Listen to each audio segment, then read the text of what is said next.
Hello. Today's video is about how to deal with guilt trips. One very popular weapon in the narcissistic arsenal is guilt. Covert narcissists in particular are very fond of using guilt as a means of control. It's understandable it's such a common weapon considering how incredibly effective guilt can be. It's also very unfair and even cruel. So how can you cope when your narcissistic parent uses guilt trips? First off, pray.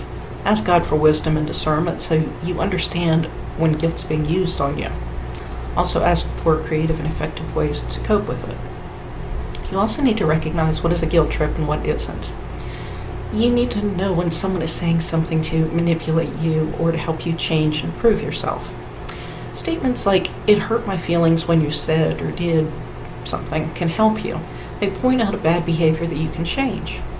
Although they do make you feel bad, they don't make you feel ashamed of yourself, only ashamed of your action. Statements that simply make you feel guilty, like, "After all I've done for you, this is how you repay me," those are not designed to help you. They're designed to control you.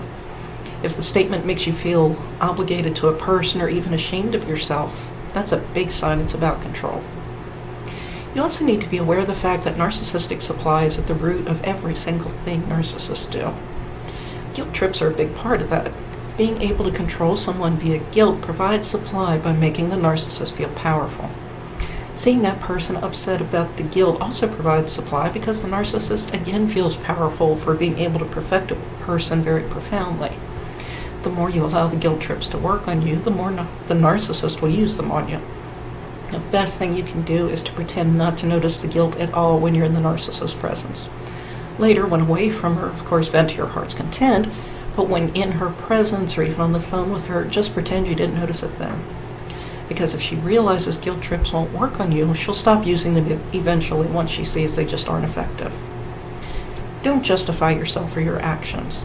If you do, you're only making yourself look guilty to the narcissist, which could mean the narcissist will get meaner. Probably will. Probably my most successful interaction with my late covert narcissistic mother-in-law involved guilt from her. She wanted me to do something for her one day, but I had plans. I could have changed them, but I didn't want to. Not for someone who hated me and treated me so badly.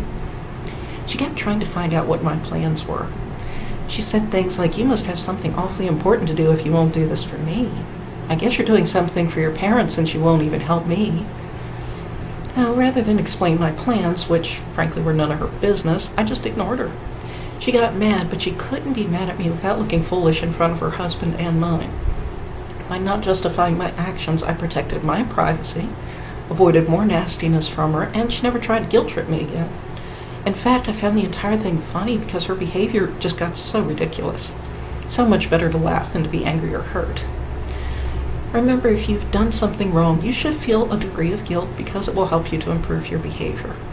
However, if you haven't done anything wrong, don't allow any guilt trip to work on you. Thank you for watching my video.